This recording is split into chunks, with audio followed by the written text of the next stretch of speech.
So hello and welcome, and thank you for joining us for this, our second pre-orientation webinar of 2023. My name is Jamani Dunn, and I am the Assistant Registrar within the Admissions and International Office here at the UWI Mona, and I will serve as the host for this webinar. Now, congratulations again on being offered a place to study here at the University of the West Indies.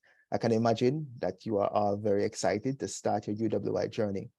But as many of you know, this year marks the 75th anniversary of this institution. And as such, we pause for a moment to reflect on our rich history.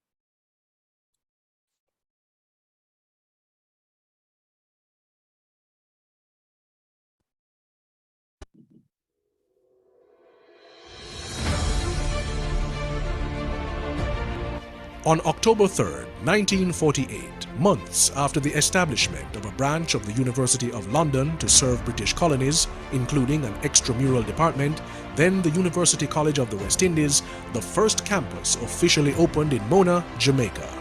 10 women and 23 men from across the Caribbean enrolled to study medicine. Later that year, through Royal Charter, the university was formally approved by the Privy Council. It has been rendered as a place of light, liberty, and learning, as well as a Caribbean response to the challenge of change by Sir Philip Sherlock, the first Director of Extramural Studies, and Professor Rex Nettleford, the first UWI alumnus to become Vice-Chancellor in their joint monograph documenting the university's history. 75 years ago, what began as a fledgling university campus in Jamaica has evolved into a future-driven and top-ranked global academy with 5 campuses across the Caribbean and global centers in North and Latin America, Asia, Africa, and Europe. We are rich in innovations and ideas. We are powerful pelicans, ready to fly on those wings of change like never before. We are renowned for an exceptional record of producing critical thinkers and leaders who serve the needs of the 21st century society, and at 75, we're just hitting our stride. UWI's legacy is the light of stellar service and leadership in the Caribbean for 7.5 decades. A global university rooted in the Caribbean, activist, SDG engaged, climate smart, and championing reparatory justice with a mission to advance learning, create knowledge, and foster innovation for the positive transformation of the Caribbean and the wider world. As we mark our 75th anniversary in 2023, the UWI at 75 Jubilee supports a reflection of our past, homage to the present, and the future outlook. And so we have to be robust in our management, we have to be strategic in our decision making, and we have to ensure that this university continues to rise and to make proud the people of the Caribbean. We are rooted. Although our growth and impact continues to be global, we remain strongly influenced by where our university's foundation was built and by our service to Caribbean people and their contributions to the UWI's development. We are ready. We continue to be an advocate for the region, its needs and advancement, and we are recognized as a valuable resource for expertise on every issue that it faces, playing an unprecedented role in enabling the Caribbean's readiness, ability to overcome challenges, to build the Caribbean's resilience, and revitalize Caribbean development. We are rising. We face head-on with realness and honesty the reality that there is still room for the university to grow. We are on a continuous path of improvement and development, and as the light rising from the west, we aspire to rise, to soar higher, and to be a beacon of empowerment to our community. Rooted, ready, rising. Join us for the 75th anniversary of the University of the West Indies. Learn more at www.uwi.edu/75. The 75th anniversary of the university, 2023, will be a magnificent year.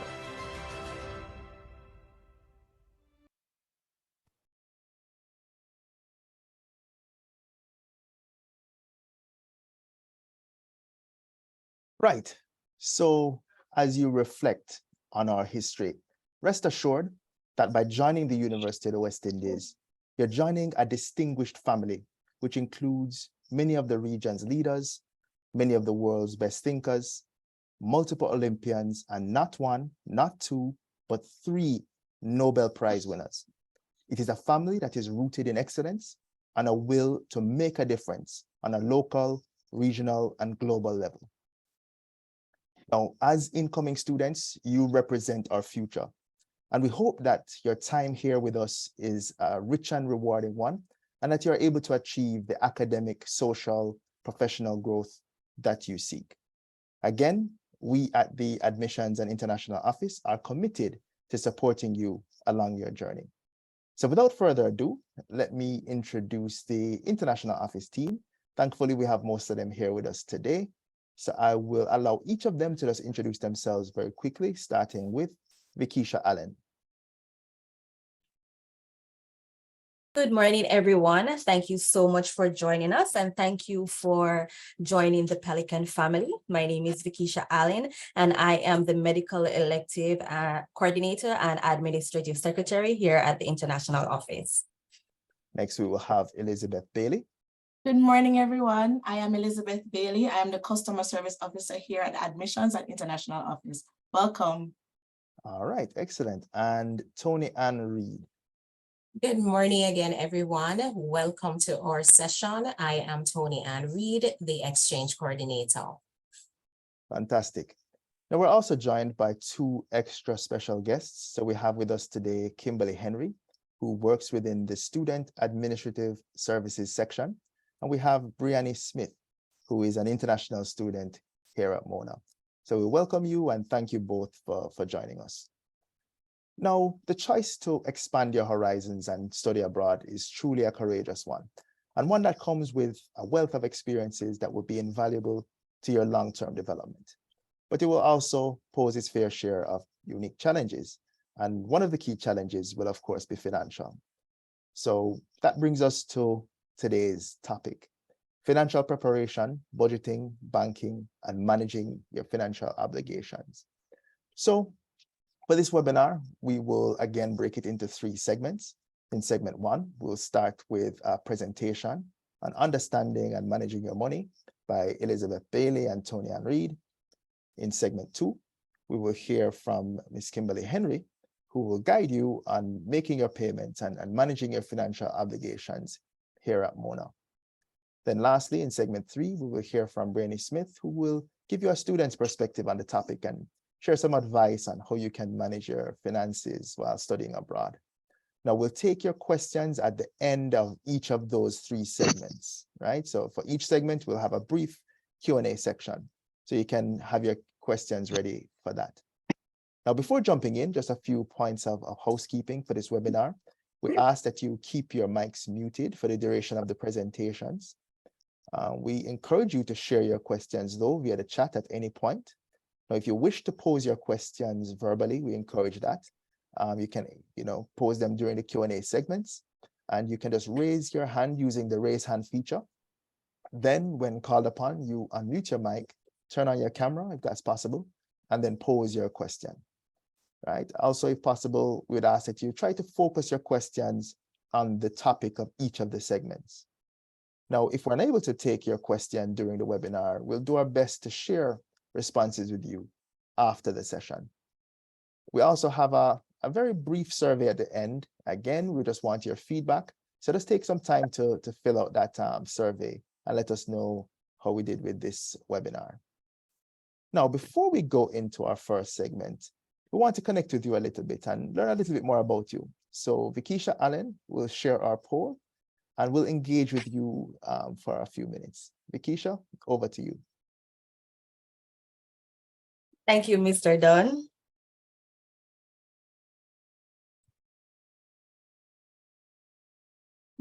All right, so while we wait for the poll to come on screen, I wonder who can tell me what anniversary is UWI currently celebrating? Oh, that's an easy one. Let us see. Let's see. You can raise your hands, guys.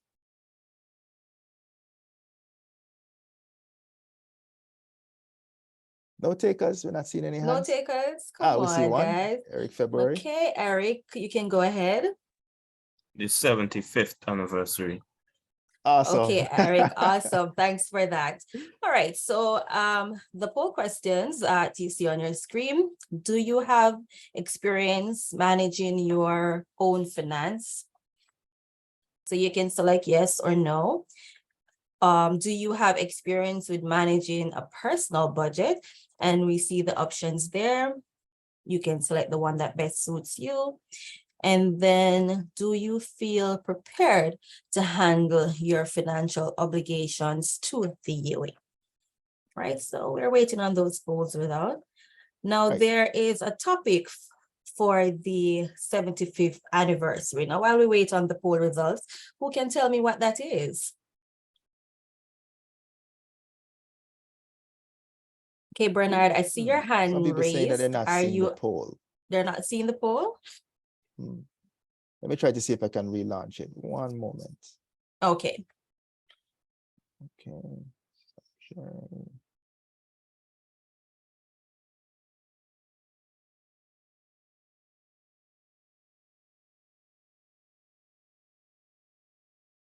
Okay, let me know if you're seeing the poll now.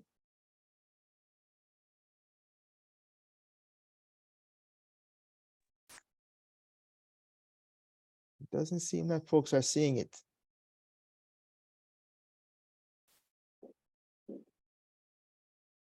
Okay, some Came up and persons then are saying it disappeared. came up and then it disappeared. Okay, what we can maybe do, we can do an informal poll.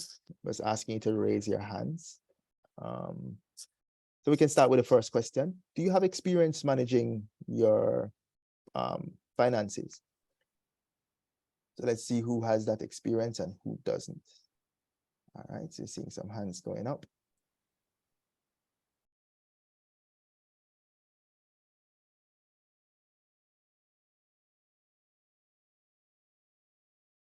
All right.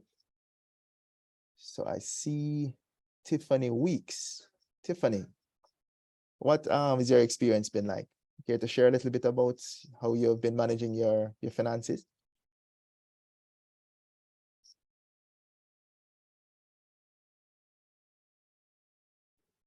The experience has been enlightening. I definitely understand what my mother meant when she said, she just got paid and the money's finished.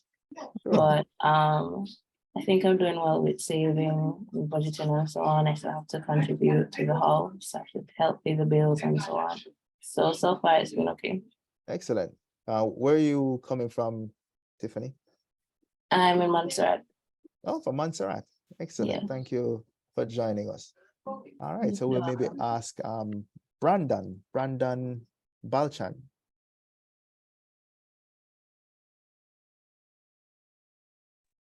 Hello, can you hear me? Hey, Brandon, where are you from? I'm currently living in Trinidad. Okay, and you're originally from Trinidad? Yes, that's right. Okay, fantastic, fantastic. What's your experience been like managing your personal finances? Well, I have been managing my own finances for a long time. Ever since I was a young child, getting an allowance. I've been very strict with my finances, making sure nothing's, out of place. Everything's right with my accounts and whatnot. So I have a long experience.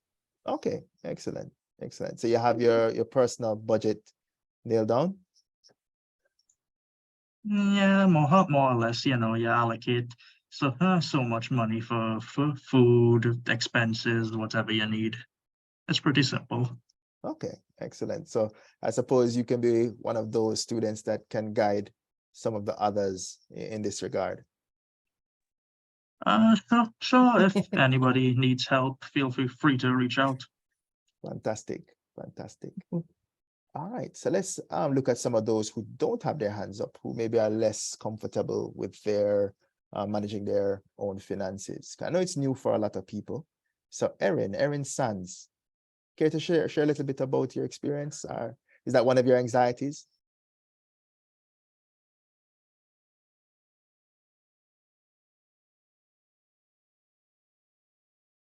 Erin, you with us? No, let's see if Erica Bryan, is it?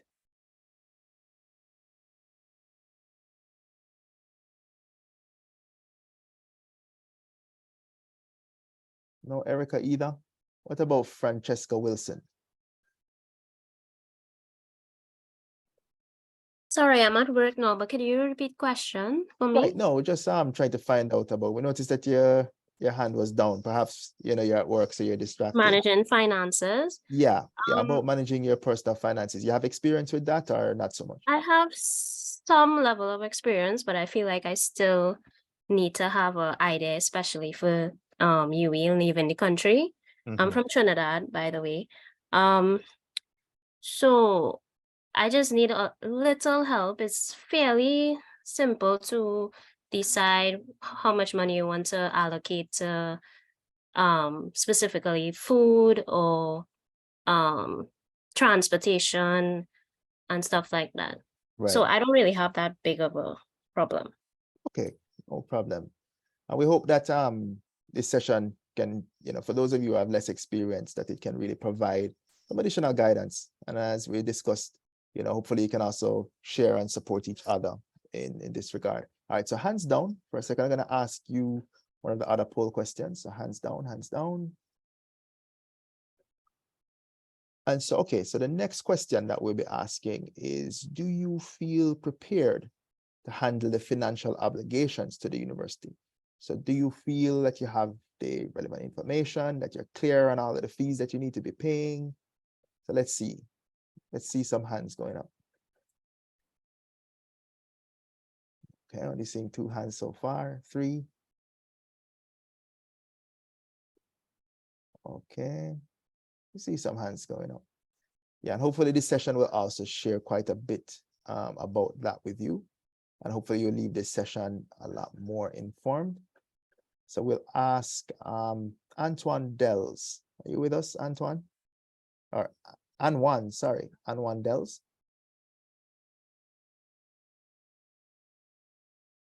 Not getting Anwan. All right, maybe he or she is not wanting to share. So let us see Beatrice Mathis.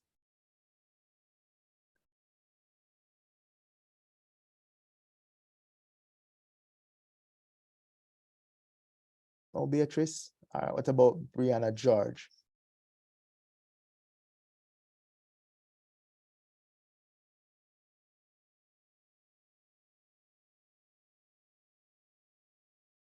Brianna? All right, so let's see. So we see some hands up. Let's see who feels that they're confident then and feels that they have the information. So Kira Ali. Hi, good morning. Hey, morning, Kira. Okay, so for me, I've been doing a lot of research to ensure that I'm prepared because I have this fear that I'll miss some fee or, I won't have enough or anything. So I've been writing down my budget, how I'm going to allocate my funds, and also doing a lot of research on the cost of living in Jamaica, just to ensure that, I'm prepared. Okay, excellent. That's really the best approach to take. Onus is often on you to, really engage with the information that is out there. So it's good to know that several of you are really delving into the information that is available. And so this channel is really just another one that we will be using to provide you with a lot of that information. So the question again was, do you feel prepared to handle the financial obligations to the University of the West Indies? So that means knowing about the fees, paying the fees, knowing about the payment methods, and so on. All right. So we see Lamar Castillo.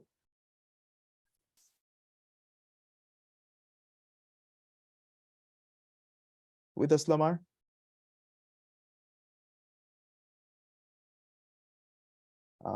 Alternatively, we can speak to Esther James. Oh, I see a lot of Esther James, though. I think someone might have shared their link. Hi. Hey, Esther, you're the original Esther James? Yes, I am. I would All have right. sent the link. I just copied the link and sent it in the chat that we have, just in case somebody didn't get it. But Okay, no problem. What you um, can perhaps do, guys, if it is that you got one of Esther's links, you can perhaps just update your name so that all of you aren't Esther Esther. James. We don't I have was wondering the imposters. same thing. All right. Okay. In terms of managing my finances, I would say that I am prepared. I'm still a bit nervous, or if that's the correct word, because I'm not too sure. I know things in Jamaica are very, very, very expensive. And so I would have to transition and learn to know what the cost of things out there, because it would be much more, sometimes it'd be much more than what we have here. So, because I'm from Trinidad and Tobago, so in terms of managing, it would not be hard for me, because I'm the type of person that I would sit and I would write out. Sometimes I wouldn't do it all the time, where my money went, where and how much was allocated to whatever. So I will have to do the same out there, because it's going to be much more difficult for me in terms of managing, because things out there very expensive. Is tuition, is groceries, is hall fees, is every little thing is money. So in terms of being prepared, I am, but not 100%. Okay, fair enough. Fair enough. I'm sure many of your colleagues are in a similar place. So again, this session will help to clear some of that up. So thank you all for participating and for sharing. You can lower your hands for now, and we'll just proceed with the program. Right. So the next segment, essentially in keeping with the theme, we'll have a presentation on managing your money. And you'll learn about the currency in Jamaica, the cost of living, some of the budgeting that you may need to know, and also, most importantly, setting up a bank account in Jamaica if you choose to do so. So this presentation will be delivered jointly by Elizabeth Bailey and Tony Ann Reed. So Elizabeth will start. So over to you, Elizabeth. Good morning, everyone. My name is Elizabeth Bailey, and today we'll be focusing on money matters, understanding the Jamaican currency. The table before you outlines the cost of living in different countries in comparison to Jamaica. It highlights very important aspects you, the students, will utilize. This is inclusive of transportation, housing, restaurants, food and groceries, and daily miscellaneous. Transportation. In Jamaica, in comparison to the other countries, transportation is relatively more affordable. I should also highlight that route taxis, which bear the red license plates, are recommended for public transportation. Housing. Our students have the option of living on halls or off campus. However, this provides a different financial reality depending on your selection of accommodations. Restaurants. Our prices are relatively competitive based on the global standards. Food and groceries. This is perhaps the most expensive aspect of the cost of living in Jamaica. And daily miscellaneous. This is optional to our students, as it ranges from purchases made at the bookshop to even simply buying a snack at the stall. Jamaican banknotes. This is the currency in which we use on the island. Each note has a different monetary value and physical detailing which complements its distinction. We have recently introduced new banknotes here on the island, in addition to our old notes. The $100 bill, aka bills, bears the portrait of Sir Donald Sangsters in its old version and the Right Excellent Marcus Garvey in its new, and is equivalent to US 65 cents. What can I buy with $100? Purchases range from a snack or perhaps a bottle of water. The $500 bill, aka Nanny, bears the portrait of the Right Excellent Nanny of the Maroon in its old version with the addition of the Right Excellent Sam Sharp in its new, and is equivalent to US $3.27. What can I buy with $500 Jamaican? Purchases range from a patty and a drink to even a large bowl of soup.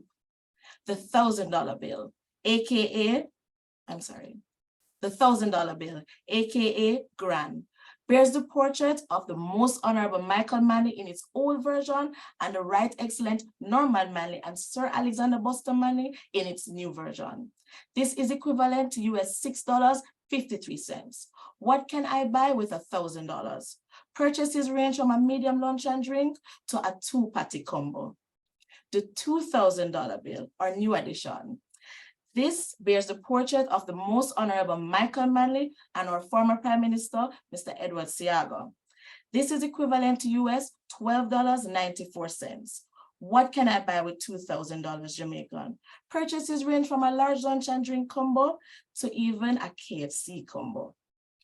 And finally, our $5,000 bill, or $5,000, bears the portrait of the Most Honorable Hugh Lawson Shearer in its old version with the addition of Sir Donald Sangsters in its new. This is equivalent to US $32.65. What can I buy with $5,000 Jamaican? Purchases range from a balanced meal to a small amount of grocery items. Budgeting. Why budget? Budgeting helps you to make the most of your time while studying abroad. Researching the costs associated with your studies is important and should be considered when budgeting as best as possible. There are some very important things you need to budget for before coming to the island. These are inclusive of your airfare, your visa costs if applicable, your extension of stay fee, tuitions and miscellaneous fee, housing and utilities, books and learning materials, local transportation, groceries, household and kitchenware, incidentals, entertainment, and your just-in-case fund for unforeseen expenses. It is also important to seize the opportunity to apply for scholarships early. So check with your local organizations before leaving Jamaica, and also visit the Office of Student Financing website to see if there are any scholarship options available for you. Things to know. Keep track of your expenses. Always be mindful of your use of funds. Avoid bank fees. Make friends with the locals. Explore by foot or transportation safely. Become an expert researcher, and always remember to keep that just-in-case fund. Studying abroad doesn't mean you have to break the bank, guys. So thank you for this presentation, and over to you, Tony Ann. Thank you, Elizabeth.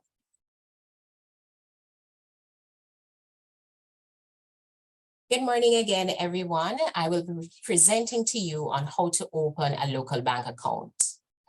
Getting your finances in order is an important part of your study abroad process. You will need to ensure you make the necessary preparation to sustain and support yourself whilst overseas. This will include things such as paying for your groceries, paying your bills, and your day-to-day living expenses. Setting up a local bank account will enable you to conduct these transactions with ease, whilst providing a safe and secure facility to save your funds. Benefits of opening a local bank account. For one, it is cheaper. You're able to save on conversion rates as different places offer different rates of exchange. So paying for things in the local currency will ultimately allow you to save. Next, there is safety. It prevents you from carrying around large amounts of cash, and you're able to have your money in one secure location. Third, accessibility. You will have 24-hour access to the bank's many automated teller machines, the ATMs, located throughout the island. And you will also be able to monitor your account online. And finally, convenience. You'll be able to make payments and receive funds with ease. Your family and friends will be able to transfer funds from overseas to your local account. Things you should know. Once you have a bank account, there are certain fees that will become applicable. There are transaction fees, ATM fees, transfer fees, and in-branch withdrawal fees. Each branch has their own fee structure, so feel free to go to their individual websites to view their rates. Secondly, there are also minimum amounts to open a bank account. And again, each bank has their own requirements. Here on campus, we have the Bank of Nova Scotia, called BNS, the National Commercial Bank, NCB, Jamaica National, JN, and Educom Cooperative Credit Union. Based on their location, we would recommend them due to the proximity to you on campus and ease of access. But ultimately, the choice is yours, so feel free to do your research and find an institution that best suits you. I should also mention that all branches on campus are cashless. There are also other banks off campus, which include Sagicor, First Caribbean, and First Global, to name a few. What are the general requirements for opening a local account? You will need to have a government issued ID, for example, a valid passport or a national ID. You'll also be required to have a tax registration number, TRN. This is a document similar to what a social security number is in the United States.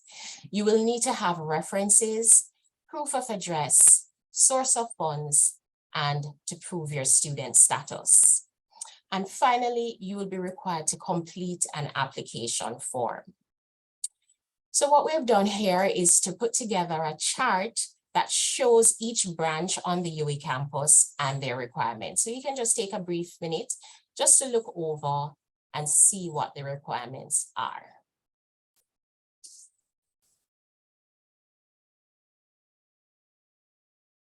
All right, here we also have an example of the application form for the National Commercial Bank. You can also just take a quick look and see what it looks like.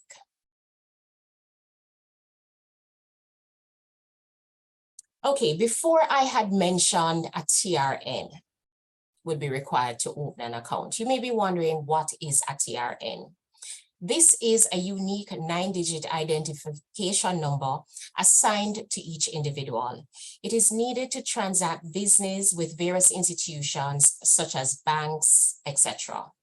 Anyone can apply for a TRN by completing the application form for tax registration number, otherwise called Form 1. This is available on the Tax Administration Jamaica website at www.jamaicatax.gov.jm or in their offices. Please be guided that if you complete the form online, you will still be required to go in office to complete the process. You may visit any tax office to seek a TRN except for the Crossroads location. This is an example of what the actual TRN card looks like. What will you need to apply for this TRN? You will need a valid passport in English or your original birth certificate or any other government issued identification. Also, the completed application form. This is a same-day service at no cost to you. You'll be provided with a TRN assignment letter, and you can use this letter to conduct business until the actual card is ready. Please ensure that you carry your ID when you are going to collect your TRNs. All right, so once you've successfully set up your local bank account, you'll be provided with a bank card or what we call an ATM or debit card. You will be required to set up a PIN, which will allow you to access your account from any of the bank's numerous ATM machines or any multi-link ATM machines. You will also be able to use your debit card at any point of sale location. And just like that, you're all set. Opening a bank account is a great way for you, the international and regional student, to avoid any unnecessary transaction fees and easily access your funds while studying abroad. Thank you. Over to you, Mr. Dunn. Thank you. Thank you very much, Tony. And thank you, Elizabeth. So we'll now take some questions on this topic. I'll hand over to Vikisha Allen for the Q&A. Vikisha, over to you.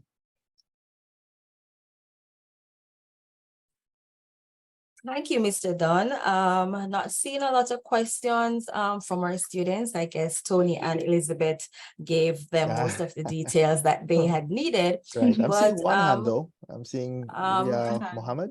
okay, Mohammed Ria has her Davidson. hand up and Asha. So let's take Ria first and then we can go to Asha. Yeah, I have a couple of questions. The first one is, are Jamaican dollars negotiable outside of Jamaica? So for example, if you decide to transact most of your business in Jamaican dollars and then you end up with a lot of it and you come back to Trinidad, will you be able to exchange it? And the second question that I have is, you said that you have to have like copies of your passport and birth certificate. Do those have to be certified copies or will photocopies suffice? Okay, so for the TRN process and the banking process, copies are not acceptable. They need to see the original documents. So you would need to work with the original documents for banking or for the TRN. Right. In terms of the Jamaican dollars, that's an excellent question. I think you will be able to change them in most of the Caribbean islands to your EC dollars or so on. But again, you could do some checks before you leave just to make sure that you won't have a problem. I mean, ideally, you won't have an excess, and you should also be able to change them before you leave as well. So you can just do some additional digging and research into that aspect in terms of within your own country.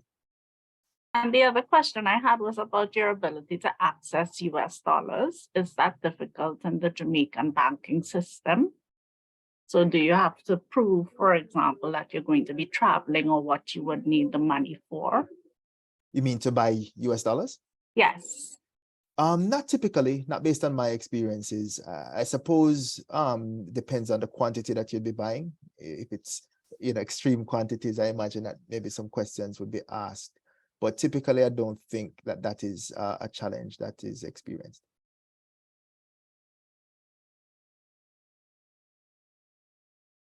All right. I see a few more hands. Lakeisha? Yes. Aisha, go ahead. I hope I'm pronouncing your name correctly. Hi, good morning. It's actually Asia, but thank you for trying. Sorry about that. No problem. That's no problem. I noted that in the presentation, you said that the bank card would be beneficial to conduct transactions there, so you don't have to carry a lot of cash. So I was just wondering if that meant like a lot of places do accept cashless transactions. Yes, they do.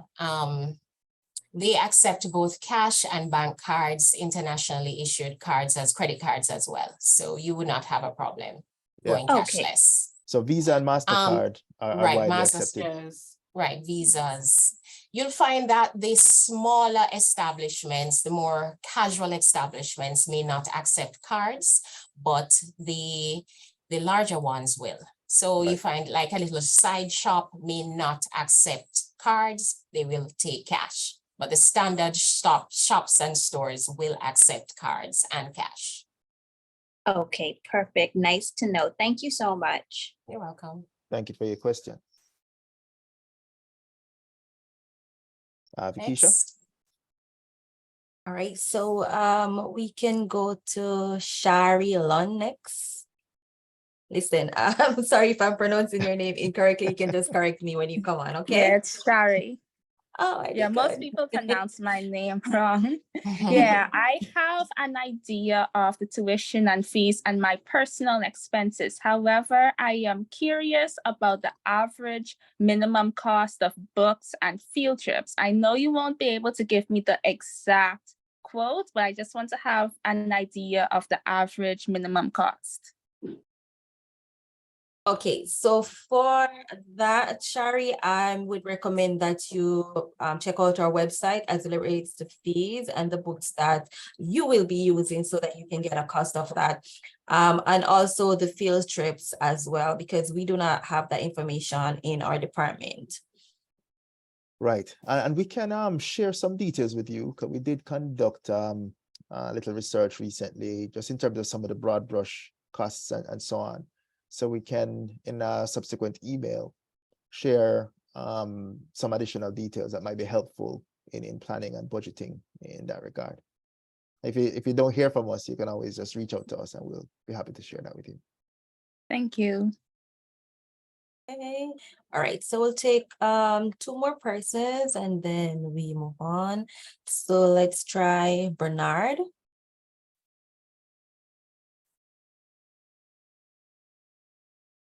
Bernard, are you there? All right, so we will move on to Kia. Sorry, my question is answered, I guess, because I wanted to know if it is better to shop in US or Jamaican dollars. But since you guys said that you can create an account, I can deposit the US into the bank account and then use the card to purchase from wherever. So the question was answered when I think it was Asia's asked. So thank you. Okay. Okay, great, no problem. All right, so 1 more person. Is this Francis or Francesca? Francesca, Okay. my question was, would you recommend to still open a bank account, a local bank account in Jamaica, while having a Visa credit card?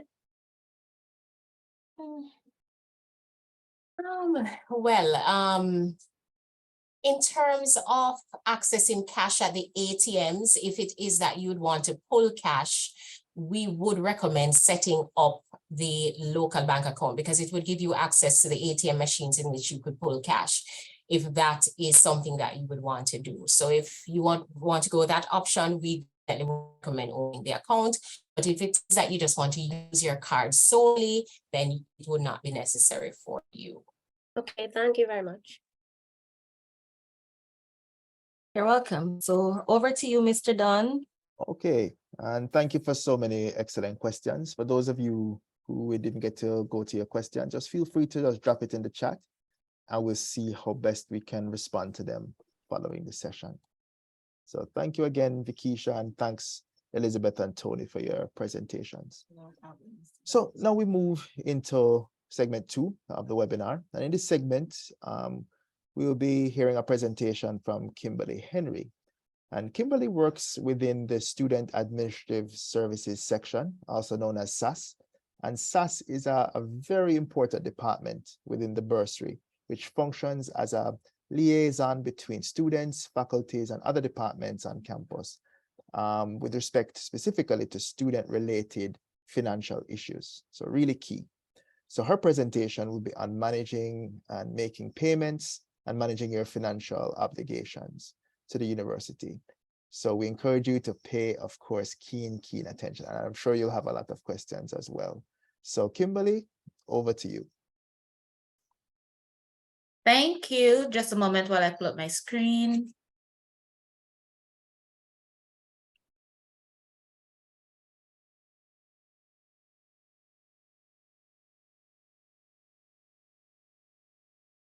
Okay. All right. Are you seeing the screen? Looking good. Okay, great. All right. So hello everyone. My name is Kimberly Henry, and I am proudly representing the bursary department today. Now, but without further ado, I just want to welcome you to the UWI family. You're officially a Pelican, and I trust that your journey throughout this era or this part of your life will be a very rewarding one. Now, I would like to introduce you to our little section here. We're a section with great responsibilities. So as our students, you are welcome to come to us with any questions that you have regarding your finances. Here at SAS, we are responsible to ensure that you are being billed correctly and that you receive your statements and invoices in a timely manner. Regarding any form of financial queries, we are here to provide you with the counseling that you might need. Any questions that you have, we are are here to address them for you. For persons who will be making payments outside of the UWI Mona bursary, or it's a case that you are receiving scholarships and so forth, we are responsible to ensure that the money is received, that we keep that connection, that communication line open so that we can receive the money and update your accounts respectively. So at any given time, any UWI Mona student can expect 3 typical charges.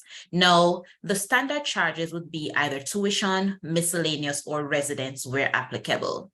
For the tuition charge, it is dependent on your registration status, your nationality, and so forth. So it might differ from student to student.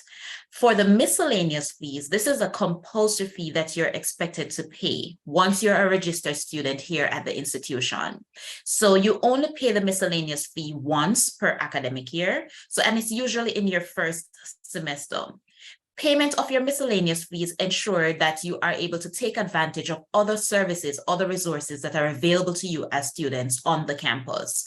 So for example, to utilize the health services here at the health centers, then you can go ahead and you can present your health card and get coverage there. It also enables your ability to use library services, stuff like that.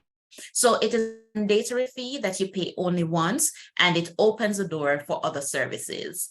If you opt to live on campus here, either at a 138 student living or a Mona operated hall, then you can expect to be charged a residence fee.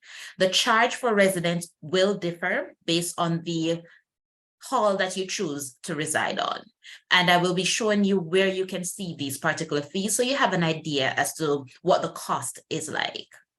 Now, the commitment fee is applicable to all new students. So if you have not yet paid your commitment fee, then you're strongly encouraged to do so. So the commitment fee is merely a deposit that you make towards your account. And this deposit can then be used to offset any future charges that might be applied. For example, the miscellaneous fees, or if you request a document for us, stuff like that. We can use that $20,000, 20,000 Jamaican dollars to cover the fee that is applied. Now, the deadline for payment usually differs. Most times it is outlined in the acceptance letter. However, if it is not, just ensure that you go ahead and you make payment before the teaching aspect actually begins. It is important to also note that the commitment fee is non-refundable. So therefore, upon making payment, it cannot be claimed as a refund. So how do you find your fees? Earlier, I mentioned that you can be charged for tuition, miscellaneous, or residence. Now, from any search engine, you can go ahead and type in UWI check fees or check fees UWI Mona, and it is usually the first link that is populated there. Now, upon clicking on the link, you'll be taken to an interface that looks like this. You will then click on the link depending on the information that you're looking for. So if you're looking for the tuition cost, then you would click on the first link, which will bring you to the undergraduate programs, and it will outline the tuition cost based on the different faculties. There are some programs that you will see where it is explicitly outlined within the faculty section. Then you will use the information that is applicable for you. So as international students, there's a column there that will outline what your tuition is as an international student. For regional students, the cost might differ. However, there is a key, an appendix at the end of the fee sheet. You can use that as your guide to see which one of the information is applicable to you. So I also mentioned that you can be charged for residence. Now, there are some halls on campus that are operated by the UWI Mona, and there are some halls that are operated independently by a company called 138 Student Living. Now, if you're residing on a UWI operated hall, for example, Taylor Hall, Mary C. Cole Hall, Rex Nettleford, just to name a few, then you make payments directly to the UWI Mona. However, if you're residing on a 138 student living establishment, for example, Irving Hall, Georgia Lane, just to name a few, then you make payment directly to 138 student living.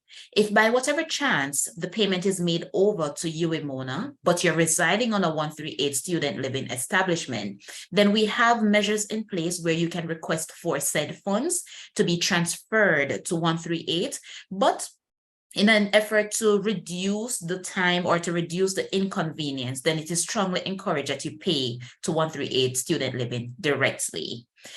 On this particular link as well, you can see what the miscellaneous fees are.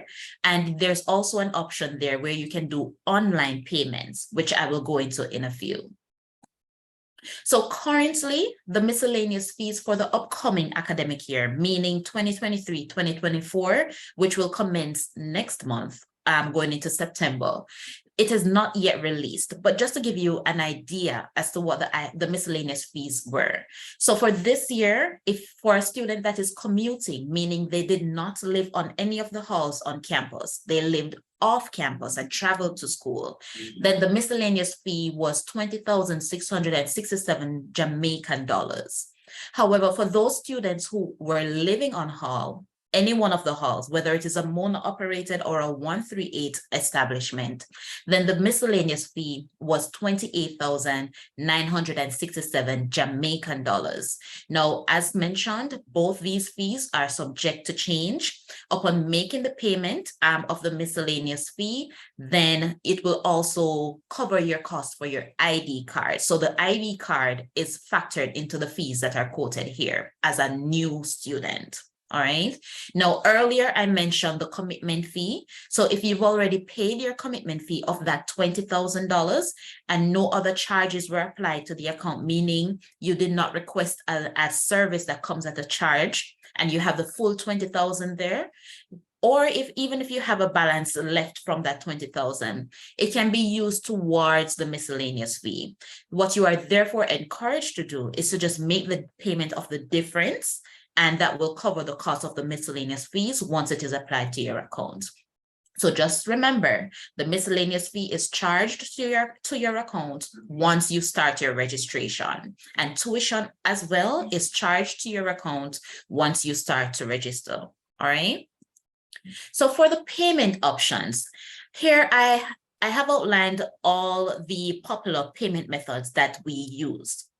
As a regional or international student, the ones highlighted in yellow will be most applicable to you. So naturally, we have the cashiers here within the bursary. And if you make payment here at the cashier, it is reflected at the same time on your account. Similar with the UWI e-commerce platform, meaning it's our online payment method. If you make payments there as well, then payments will reflect on your account immediately. Earlier, one of our colleagues spoke about Educom, which is one of the banks that is on campus. If you make payment at NCB or Educom JN, any one of those three here on campus, then the payment will be delayed by around 24 to 48 hours to be reflected on your account. Now, I highlighted wire transfer in that red color.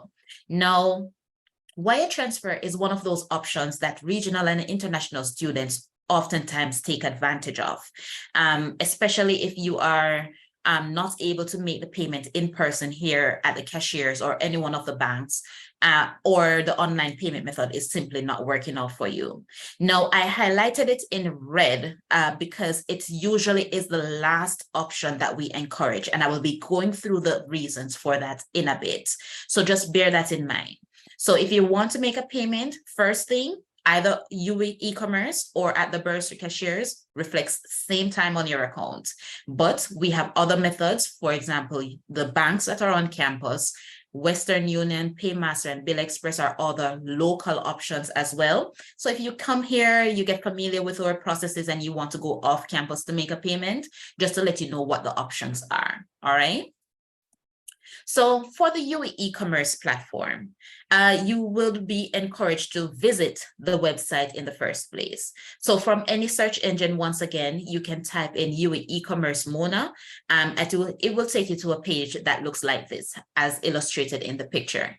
So on that particular page, you would be required to create an account. And if you've already created an account, then you can merely sign in. Upon signing in or creating the account, then you are required to register the card that you wish to use to make the payment. Thereafter, you can go ahead and make payments, whether it is towards tuition or residence, you name it. So just to reiterate, you go onto the account, you create the account or you log in, register the card, and then you make a payment. Now the arrow is pointing to the card registration manual. So just for whatever reason, you go to the website and it seems a bit confusing, we have a manual there that you can download or you can view, and it has step-by-step step-by-step steps in place for you, just to guide you through registering the card and using the e-commerce platform. Now, wire transfer. So wire transfer, any payment that you make via wire transfer, it has to include all this information there. So the payment description needs to be explicitly outlined. In the payment description, you need to ensure that your name, your full name is there, and also your student ID number is also indicated. The beneficiary bank, which would be our bank here at the university, needs to be there as well. For most international wire transfers, there is an intermediary bank that is required, and we will provide you with our intermediary banking information so you have that to your availability. And you need to outline as well, what is the reason for payment? Is it that you're making payment to go towards tuition? Is it that you're making payments for residence? Is it the miscellaneous fee, the commitment fee, whatever the case is? So just outline what your intention is, what the payment should be for, all right? The wire transfer, it can take up to 3 weeks to be completed.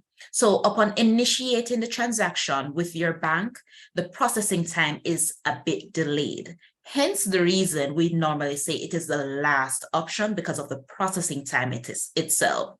So if you have no options, as I said before, we are here and we're able to provide you with the wire transfer information if needed. Another important thing to note about the wire transfers is that you need to send a copy of the receipt to us here at SAS so we can manually search for it, manually track it, just to try to cut down that processing time and try to ensure that your account is updated as swiftly as possible. Our email address, it is outlined here, customer.services@uwimona.edu.jm. Send us a copy of the receipt, or if you need the wire transfer information, you can contact us using the email and ask us for the details. So for the payment deadlines, so for semester one, which starts in a few, semester one payment deadline would be September 1st. So all payments, whether it is miscellaneous, tuition, or residence, needs to be paid by the stipulated deadline.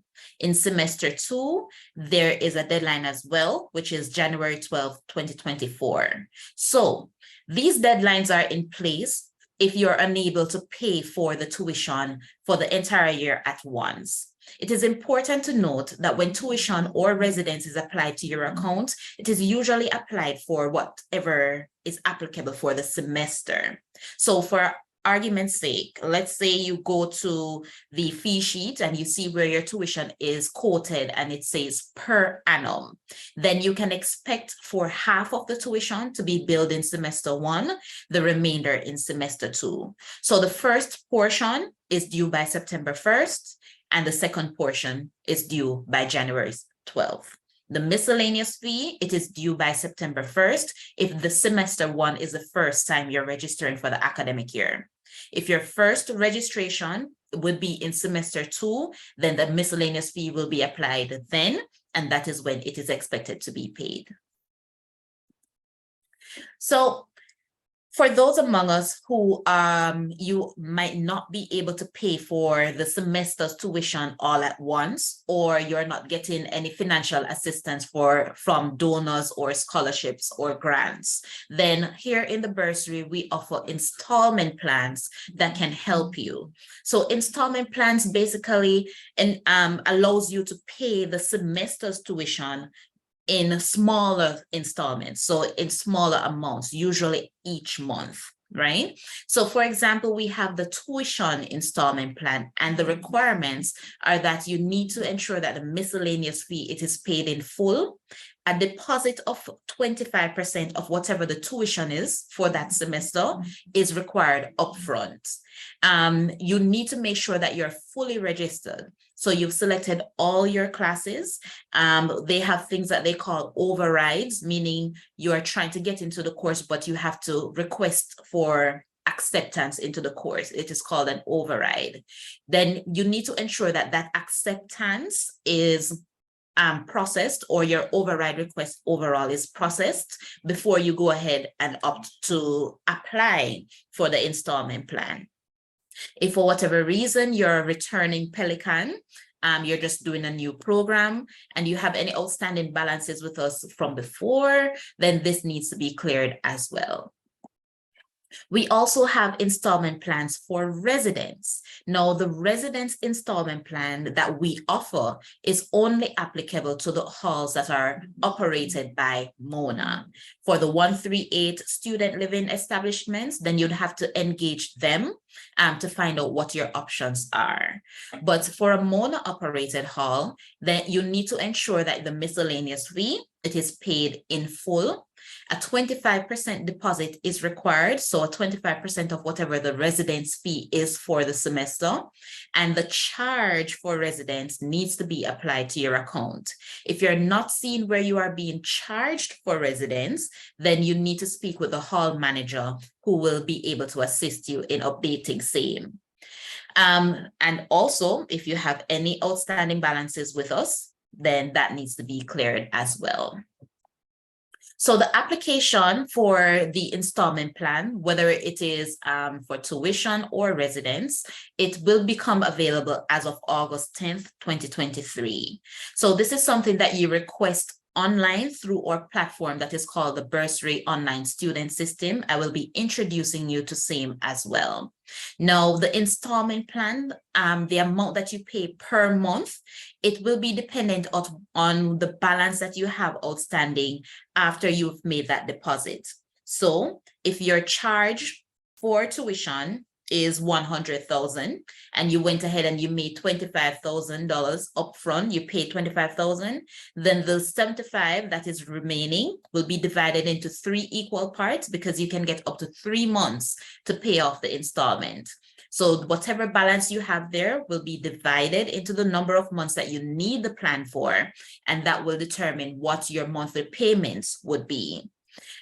If you require the plan for semester 2, then when semester 2 comes, you would have to request the installment plan once again, because this is something that you do on a semester basis, since you are billed on a semester basis.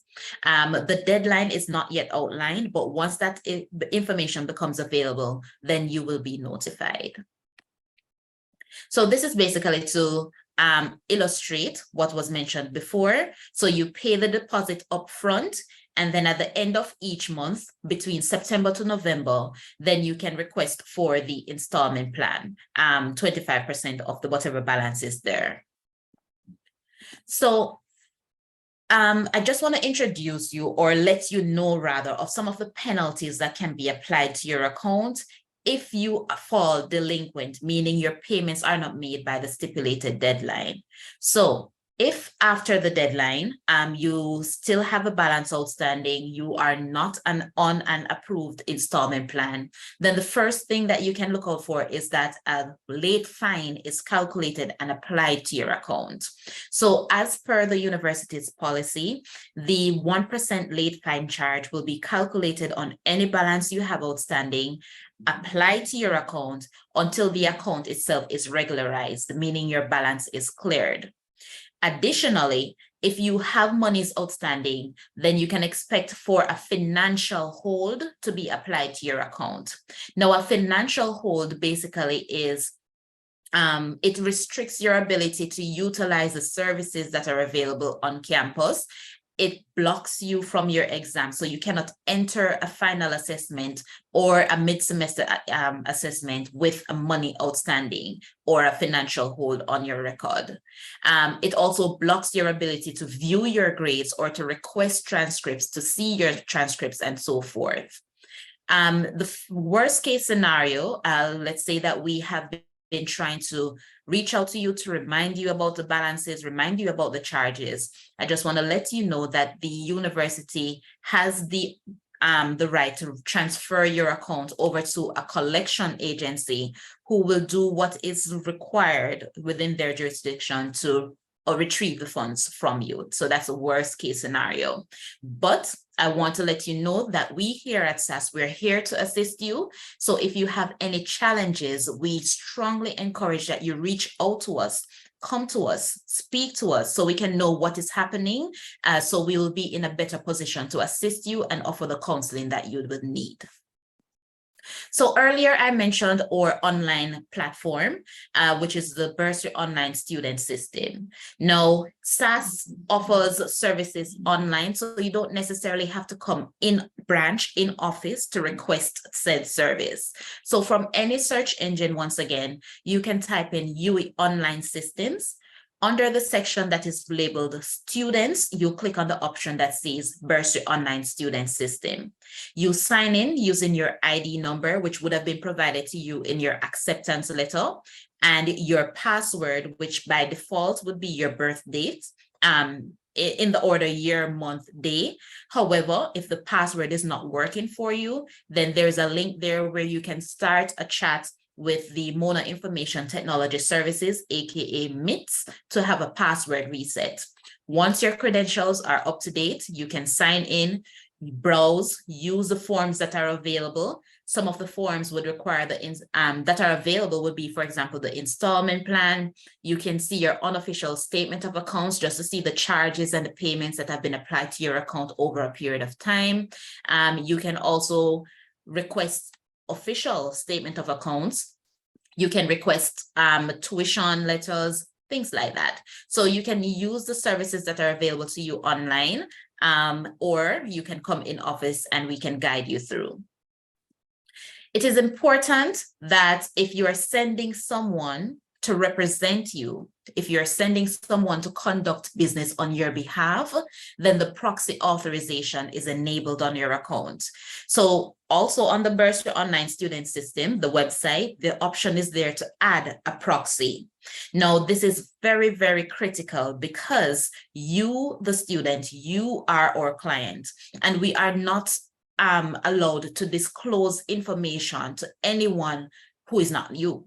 So if you're sending someone to conduct the business for you, to collect a document, to seek financial information, or to do both, anything that you're asking them to come to SAS to do, you need to enable them as a proxy. They will be required to present their ID or some form of identification to verify, that this person is who they say they are. Because at the end of the day, we want to ensure that your privacy, it is respected, and that also we only give information to who you require or who you request for us to do. So some frequently asked questions, just to run through this section. I would have already spoken about these. So the first question is, can fees be paid per semester? The answer is yes. So as mentioned before, you're billed per semester, whether it is for tuition or residence, and the deadline, the payments need to be paid by the respective deadlines. How do you check your account balance? From the Bursary Online Student System, aka BOSS, you sign in, go to forms, and you'll be able to view your unofficial statement of accounts there. Can someone be sent to conduct business on your behalf? Certainly. Just communicate the information to us using the proxy authorization form available to you on BOSS, and we will be able to disclose any information or to present any documents requested by said person. Where can payments be made? As regional and international students, the most common one would be the Bursary Cashier or the e-commerce platform. Utilize any one of the banking services that are available on campus, but worst case scenario, you can use the wire transfer option. What is the difference between a tuition letter and a statement of accounts? So as new students, you might be seeking out financial assistance from donors. Some persons require an official document from the university to say what your charges are. So that is what the tuition letter would provide. So the tuition letter would say, outline all the charges that you're expected to be faced with, the compulsory charges, that is, tuition, miscellaneous, and residence for the upcoming academic year. And that would be an official document that is signed and stamped. Likewise, for the statement, upon completion, it is signed and stamped, the official document that is, and it will basically outline the transactions that occurred on your account, charges and payments, balances, so forth, on your account over a period of time. So that is the difference between the tuition letter and the statement of accounts. How long does it take for payments to reflect on your account? As mentioned earlier, the fastest options would be the e-commerce platform or to make payments here within the bursary. However, if you use any other options, meaning any other banks on campus to make a payment, the payment can be delayed by around 24 to 48 hours to reflect on your account. International wire transfers, as previously stated, can take up to 3 weeks, but if that is the option that you've used, you should send us a copy of the receipt so we can help to locate the payment. All right. If the payment is not reflecting on your account and the processing time has passed, then you are encouraged to send us a copy of the receipt, whether it is the bank or the international transfer, whatever payment method that was used, and you've made the payment, but you're not seeing it on your statement, send us a copy of the receipt, whether via email or WhatsApp, and we will do our best from our side to locate the payment and to update your records. What is US bank account number? Now that information is only provided if you are doing a wire transfer transaction. Now, every other payment location, the cashier, the e-commerce, or the banks that I've outlined, they already have our banking information. However, what is encouraged is that you ensure that for every payment, every transaction that you make, your ID number is included in the transaction so that we can know what payment is for which student. So payments, just make sure that your ID number is there, but they already have our banking information. If you are doing the wire transfer option though, you reach out to us and we will provide you with the requested information. So if you have any further questions outside of what I've mentioned, or if you just need for us to provide you with further clarity, you can reach out to us on weekdays, Mondays to Fridays, 8:30 to 4:30 p.m. Or reach out to us via phone call. Our straight line number is 876-618-5066. The email address is customer.services@uwimona.edu.jm, or send us a WhatsApp chat at 876-280-8238. So once again, I welcome you to the UWI, and I trust that your journey will be a remarkable one. Thank you. Thank you so much, Kimberly. Thank you for an excellent, very informative and very comprehensive presentation. I saw that there were quite a few questions coming in, so I'll hand over to Vikisha Allen to start the Q&A for this segment. Vikisha? Thank you, Mr. Dunn, and thanks again, Kimberly, for excellent presentation. Right, just give me a few minutes.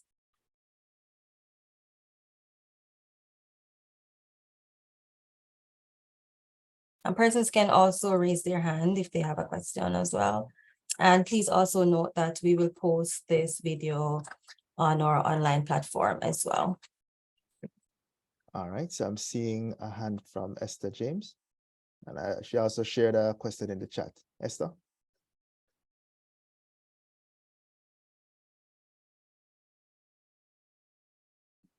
Esther, you want to share your question with us? Not hearing Esther, so let us move to Nanyamka. Lily White? Hi, can you hear me? Yes, thanks. You can go ahead. It's Nayamke, but it's okay. Oh, apologies. It's fine. No, everybody gets it wrong. It's fine. My question is, I have an account with the e-commerce because I paid my mandatory fee already, but I have to change the card. How do I go about changing the card? the card number because we updated our card. Okay. All right. Well, thank you so much for your question. So for the e-commerce platform, you can sign in and remove the card that was there. And the steps that you would have taken to add the card in the first place, you just go ahead and use those same steps and update the records. Okay, thank you so much. You're welcome. All right. Is Esther back with us? Not hearing Esther, but she did share something in the chat. Vikisha, you want to share that with us? She says, excuse me, Just a I moment. paid my commitment fee, but I never received any confirmation when receiving it. Okay, all right. Well, if you did not receive any confirmation, Esther, regarding receipt of the payment, then you can send us an email or contact us via WhatsApp. If you could have the copy of the receipt, I would encourage that you transfer that to us as well, and then we can just provide you with an update. All right. In your contact as well, include your ID number so we know which account we should be looking on. Fantastic. She also had a follow-up question, which was in terms of fees with sponsored students, what category would Antigua fall under? Antigua. So Antigua would be considered a contributing country. The thing with it, though, let me just outline the difference between a sponsored or a non-sponsored. So on the fee sheet, it will outline the countries that fall under the different categories, whether the country is a contributing or a non-contributing country. Now, even within a contributing country or a non-contributing country, a student can be either sponsored or non-sponsored. Now, the difference is that a sponsored student, the government of your country decided, or the decision has been made to cover the economic cost for your tuition. That is where the sponsored fee would come in. However, if you're a non-sponsored student from your country, then the full tuition that is there under the column for students from non-contributing country, that would be the tuition that is applicable to you. Okay, great. Thank you for that response. I see a hand up for Yeina Gillette. Sorry if I'm butchering your name. Hi, yes, it's Inina. Excellent. Thank you for joining. You want to share your question? Oh,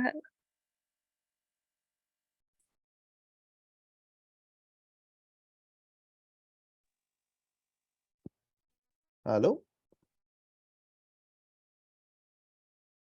Not hearing you.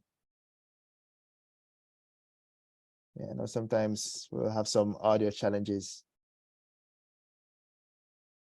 We're not hearing you, so we will hi, move. sorry, my internet dropped just now. Okay, sure, no problem. You can go Yeah, in it's again. Inina. So I'm a sponsored student. So, for the economic costs, because I got on-campus housing, so would that be covered in the economic costs? All right, thank you so much for your question. No, so the economic cost is only towards tuition. The fee that is outlined for residents on the online portal, that would be the amount that is covered by you, unless you're getting some additional assistance with that. Oh, okay, thank you. You're welcome. All right, Vikisha, any more questions in the chat? I see a few more hands up as well. I see a few more hands up. I'm not seeing the questions in my chat. I'm not sure what's happening on my end, but I'm not seeing any more questions. So we can go with Mikkel. What's your question? Hello, afternoon. My concern is in terms of opening a bank account, I remember it said you had to have a proof of address. But if you are an international student and then you live on campus, would the university provide that proof of address? Or would you have to bring like a bill from where you still live back home?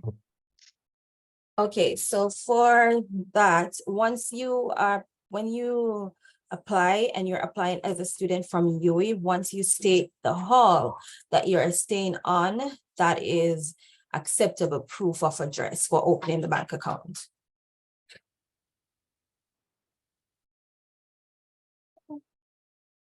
Okay, thank you.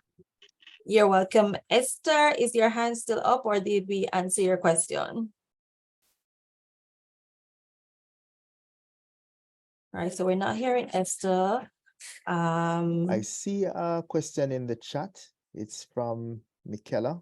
Apologies again if I'm butchering anybody's name. The question is, it says that we can pay per semester, September and January. However, a few slides back, there were 4 dates, September, October, etc. Can you explain the difference? Sure. All right. So thank you for your question, by the way. So the dates overall. So if you're unable to pay for the tuition or the residence at once for the entire year, then it can be broken up into 2. So you can pay either all of it for semester 1 by September 1st or semester 2 fees in January. But we also understand that maybe, the semester fees can also be challenging for some persons. So we here in the bursary, we have broken the semester fees up into smaller installments. And that is why we have the installment plans. So the dates that you saw, the 4 dates that you saw with a breakdown to say 25%, that would have been the dates that the installment plan payments are due. So coming semester 1, if you're unable to pay off the tuition, miscellaneous, and residence all at once, then you can benefit from the installment plans that will break down the tuition or the residence or both into smaller installments. And that's when the October, November, all those dates would come into effect.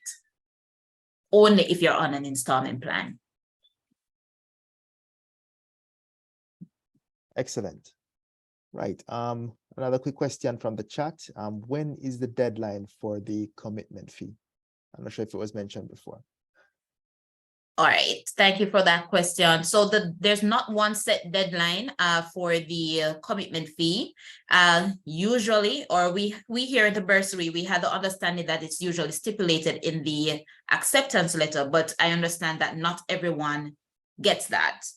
So the guideline that we have here in the bursary, it is that it is at least a month after you have received your acceptance letter. So if your letter is dated June 1st, then a month after, we expect that the commitment fee is being paid. If that passed, then you are still allowed to go ahead and make the payment of the commitment fee, since it will be a deposit on your account and helps you in the long run to offset any other charges that are applied. Excellent. I see a hand up from Lakeisha Hodge. Or Lashika Hodge. Yes, Lashika. Good afternoon. I just wanted to know, how do I know exactly what my tuition is? I know it might have been mentioned, but I joined late. I'm from Antigua, and I want to know if it is that I'm a sponsored student as well. Okay. All right. Thank you so much for your question, Lashika. So first, to locate the charges that are applied or the charges that might be applicable to you, you can search on any search engine, UWI check fees. The fee sheets are populated there. Now, to determine whether or not you're a sponsored student or a non-sponsored student, that is typically communicated to the university by your government. And then that will ultimately decide which one of the tuition fees are applied to your account, whether it is a sponsored fee or the non-sponsored fee. Just to follow up, it was explained to me by a past student from here that I would be a part of sponsored, but then when I look at the sheet information, it says I'm non-sponsored. So I just wanted to know how do I say it? How exactly would I know exactly what my school fee is? Yes, I know you said to go on the check online, but every time I try to check it, it just shows the balance I paid for my commitment fee. Oh, no, all right. So the charge itself for tuition would not yet be applied to your account. The charge for tuition will only be applied once you start started your registration. But sometimes the information is already here where we can check your ID number. So what I would encourage that you do, Lashika, is to reach out to us here at SAS with your ID number. We can check and see what information we have so far to see if you are now warranted or qualified for the sponsored rate as opposed to the non-sponsored rate. And then we can offer the guidance from there. Do you have our contact information? If it is the slide that you showed where we can contact the OSF, then yeah. Yes, all right. And for those who do not have it, I'll also be sharing that in the chat as well. Excellent. Thank you. We'll take a few Okay, more questions. and also, Lakeisha, bear in mind that there are sponsored programs and there are non-sponsored programs. So maybe your country is sponsored country, but the program that you have applied for does not qualify for sponsorship. So you would want to bear that in mind as well. And just to add to what you said, Vikisha, for those programs that are not sponsored by your government, it will be explicitly outlined on the fee sheet. So if you go to the fee sheet and you go to your faculty, let's say your faculty is Faculty of Humanities and Education, and you're not seeing where there is a single line entry for your program, let's say psychology, you would not see psychology there. Then you know that the information that is applicable to a sponsored versus a non-sponsored student would be for you. Okay, thank you.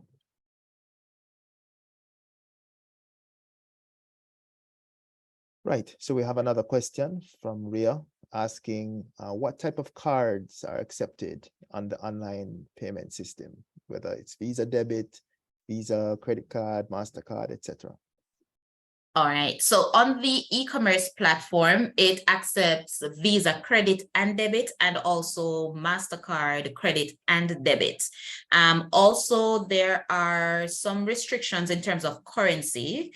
However, that same manual that I directed you to, it will outline all the currencies that are acceptable on the e-commerce platform. There are quite a few, but there are some exceptions. Okay, excellent. Another question, if we are students on scholarship, what is the process like going into to registration? And also, is there a set registration date? Okay, all right, so there is usually a set registration date. However, SAS does not facilitate registration queries. That you would get assistance from the faculty office, right? The first part of it was about the first part of the question. Repeat that part for me, please. Right, one moment. Let me just go back to that question. It was asking about students on scholarship and what's the process like going into registration? All right, so one of our functions here in SAS is to ensure that we keep the communication open with your donors. If it is a case that you're getting financial assistance from an agency back home, then they usually give you an acceptance letter to say yay or nay, right? Now, you share that information with us. However, most times the donors reach out to us as well independently, and they would reach out to us to say what the amount is that they're funding, giving the assistance for, and so forth. And they will tell us what the payment can be used for, whether it is for tuition, residence, or both. Now, sometimes the processing of your scholarship can take a while and the deadline to pay might pass, right? So under those circumstances, that is where we encourage that you reach out to us. If you're getting a scholarship or you're getting a grant and you are not seeing it being credited on your account, then you reach out to us and then we can guide you from there, all right? All right, so last two questions. Tamika, you have your hand up. You want to go ahead with your question? Hello, yes, so I'm an exchange student from France, and I was wondering if I have to pay the commitment fee, because I did not read about it in my acceptance letter. Okay, for exchange students, might have to follow up on that one, because with exchange and elective students, I understand that there are some differences. So Mr. Dunn, it's likely that I'll have to follow up on that Sure. query. No problem. And Tamika, I presume you're a MPIC student as part of the MPIC program? No, it's There's a general It's exchange. regular exchange, Mr. Don. yeah. Okay, fantastic. All Mhm. right. So yeah, I we can share recognize that. the name. All right. Excellent. So we can share that information with you following the session. Thanks a lot. All right. Thank you. And last question. So I see Joseph, he's asking about GATE. Would being covered by GATE or bursary make us sponsored students from a contributing country? All right, not necessarily. So the assistance that you get from GATE or the National Bursary or any other one of those options in Trinidad does not outline whether you're a sponsored or a non-sponsored student automatically. What I can say, however, persons that are from Jamaica, Barbados, and Trinidad more often than not are sponsored students, depending on the program that you're doing. If it is one of those self-financing programs, then naturally the full fee would be applicable to you. What you should note, however, is that the amount of assistance that you get is determined by the by GATE or by the National Bursary. So what will happen, they will reach out to us and ask for verification in terms of what your billing would be for tuition, for example. That information will be provided to the donors upon request. And then from there, they will determine if they are assisting you with the full tuition or is it a portion thereof. And depending on whatever decision is made by the donor, then you would know if you're fully covered for tuition or if you would need to make a payment out of pocket as well. All right. Thank you ever so much. Unfortunately, we'd have to close off the Q&A there. I know there are maybe a few more questions, but we'll share responses with you after the session. But thank you again, Kimberly, and You're to welcome. your team, the SAS team, for this excellent presentation and for all your support. Right. So for the last segment, we have another special guest. We invite Briannie Smith, who is an international student who has completed her undergraduate studies here at Mona and is poised to continue her journey as a graduate student. So we invite her to share a little bit about her experience in terms of studying in Jamaica, how she and her fellow students went about managing money and things that, you know, related to the cost of living here in Jamaica and so on. So over to you, Briannie. Hi, thanks, Mr. Dunn. Good afternoon, everyone. Everybody's hearing me fine, I hope. Loud and clear.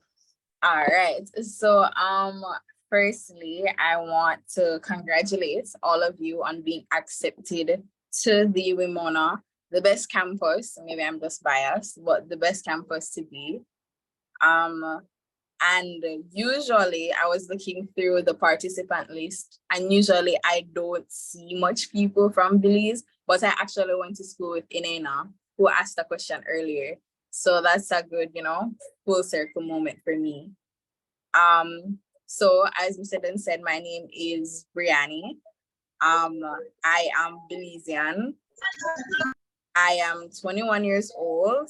I work at KPMG Jamaica currently. Like Mr. Dunn said, I just recently finished my Bachelor of Science degree in accounting with a minor in management studies. And my undergrad was so good that I had to do it next time, and I applied for my master's, and I began my master's in accounting in September. So with all of that, the pleasantries out of the way, getting right into it. So the theme for today's webinar is managing your finances when it comes to budgeting, banking, and your financial obligations to the UWI, and how do you navigate that being an international student.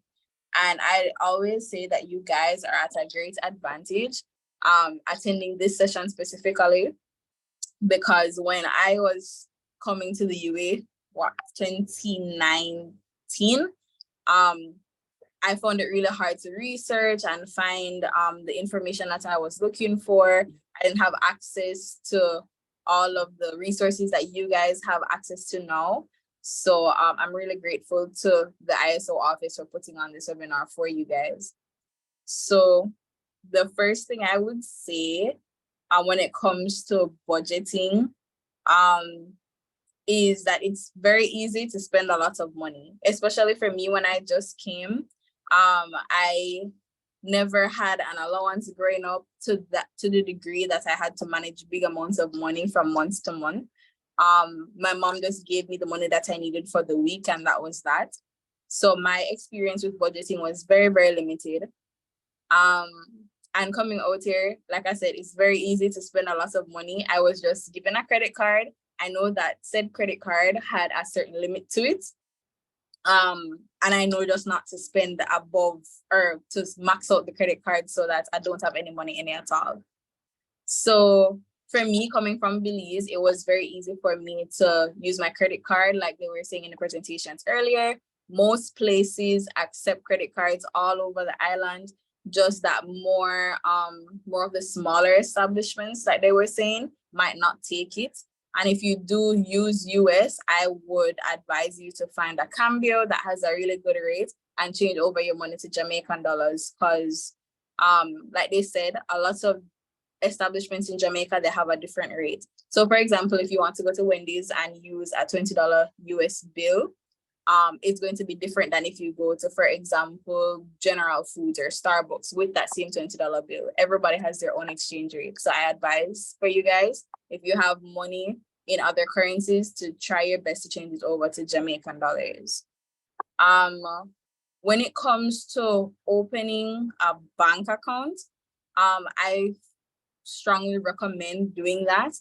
Especially for me with my credit cards, I had no other way of accessing money from my parents. So what I had to do was draw money at certain times of the month. So like I would go at the beginning of the month when I know that my parents had just put money on the card, and I would make one transaction and I wouldn't go back to the ATM for the rest of the month. So it's either I spend my cash or I swipe my card. And if I don't have any more cash and I can't swipe my card at the establishment, I just forgo going and try to find somewhere else that works with me. And the reason for that is because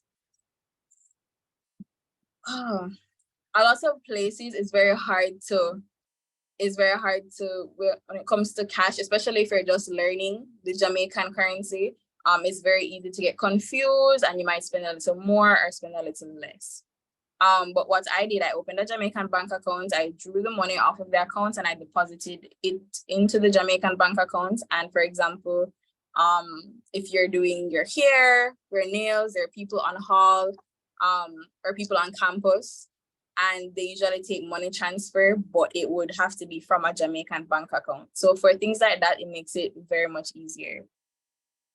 When it comes to applying for a Jamaican bank account and the TRN process and all of that, I would say that it's a very good rule of thumb. I didn't know this, but I think it's a very good rule of thumb to, when you're leaving home, travel with your original documents, and as well take copies certified by a JP with you. So yes, bring your original documents with you, but while you're at home and you might have easier access to a JP, or a minister or whatever referee is stipulated, try to find one and get like a certain amount of, I would say like 3 copies of your birth certificate, have it signed by a JP while it's easily accessible to you. Because unfortunately, my experience has been that it's very hard to find a JP in Jamaica that just does, signing documents and stuff like that. Most of them are very busy people. They work and they don't stay one place all the time, so it's very hard to catch them. So I would say bring all of your documents with you and make sure that you have certified copies of same. The next thing is the culture shock. So when it comes to groceries and stuff that you would need and things that you think that you would miss, I say bring it with you, because the chances of you finding it in Jamaica are slim to none. Speaking from experience in Belize, there's a lot of things that when I came the first time I had to bring with me because I could not find it in a Jamaican supermarket.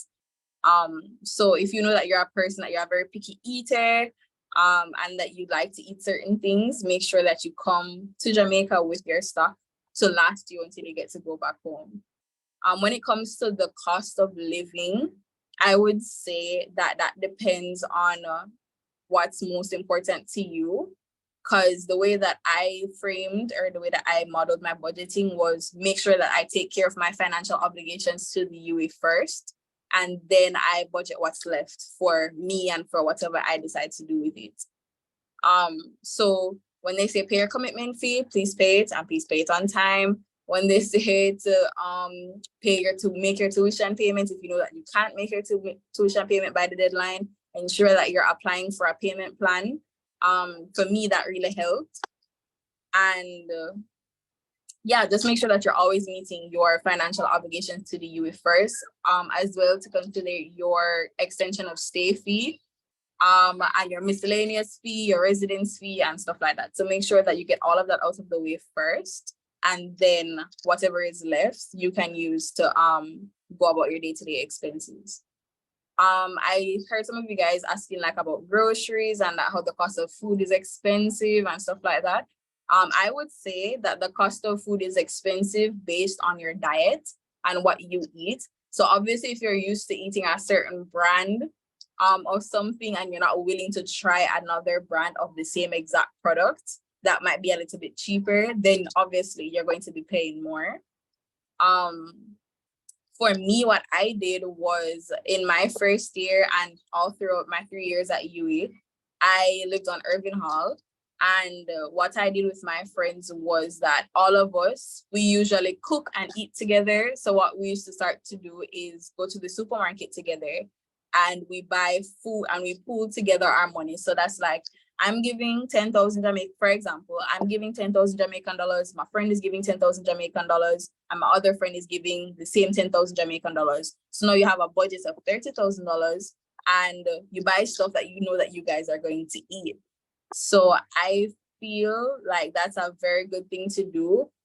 Find people that you trust. That's the most important thing. Find people that you trust and that you know you mesh really well with, and suggest that, hey, why don't we pool together and buy and share groceries? Because it works out way cheaper that way for you in the long run than spending $20,000, $30,000 every month just for groceries, just for yourself. And then what ends up happening is that I used to buy a whole lot of groceries, spend $20,000, $30,000 on groceries for myself, and then I don't end up eating half of the stuff that I bought, and it ends up spoiling. And groceries are very expensive. So for me, it was a learning curve. Another thing is be intentional when it comes to parties. I know a lot of you might have heard from, people that are at the UWI right now, people that have graduated already. You might have heard that, the Mona campus is known for being very active. And it's no joke. Literally, there is something happening every single day. And especially when you guys are just landing and arriving in the island, in the August to September region, that first month of school being open, I can tell you from experience, it's the most hectic time because everybody's having a party. All of the faculties are having welcome parties. The guild is having parties. All of the halls are having parties. And the thing is, they also compete with off campus. There's also parties happening off campus, and there's always something to do every single day. And it's very easy to get caught up and be like, oh, I want to go to this, oh, I want to go to that. And then when you realize all of the ticket money that you have to pay to go to all of these events, it starts to add up. And then at the middle of the month, after you partied away, you realize, wow, I don't have any money to go for the rest of the month, because I decided to party all month, right?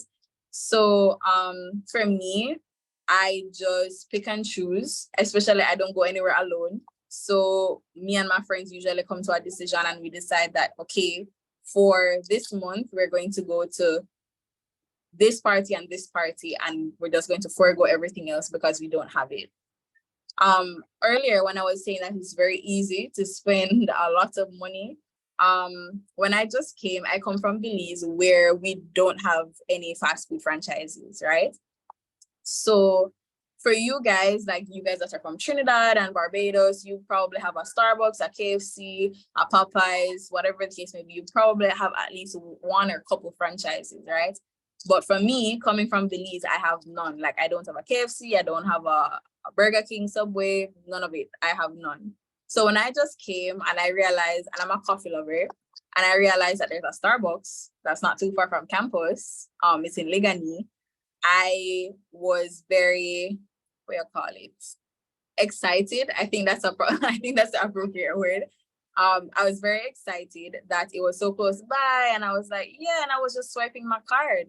And then I got a call from my mom a few weeks later, and she was like, Brianni, why am I seeing that you have 2-3 charges for Starbucks per week for the past 3 weeks? Like, what's going on? You forget to say you don't rich. Or if I've forgotten that I'm not rich and I don't, like, my parents don't have the money for me to be just spending it like that. So that was a reality check for me that I need to budget. And from that, I started going to Starbucks probably twice for the month. And then what I did was I invested in things that would make me save more money. So what I did, I bought a coffee machine. So I make my own coffee at home. It's not the same, obviously, but it saved me a whole lot of money. So I think I have one more point. And I would say to you is liaise with your student associations. They are very, very helpful. I know TTSA, BSAJ, Belsage for Belizeans. Most of the Caribbean islands have a student association, and I would recommend to you guys to get involved. For me, my student association was such a huge blessing because we used to cook together. You know, when you're missing home and you're homesick, you cook food from home, and just being around people that share your same experiences, and you guys share the same nationality. It's different than hanging out with your other friends. It's a different sense of belonging. So I would recommend that you guys get in touch with your student associations. I know a lot of them are having little sessions like this at home before you guys come out here. So I would encourage that you guys look for them on Instagram, get in contact with them, and go to whatever sessions that they're going to be having.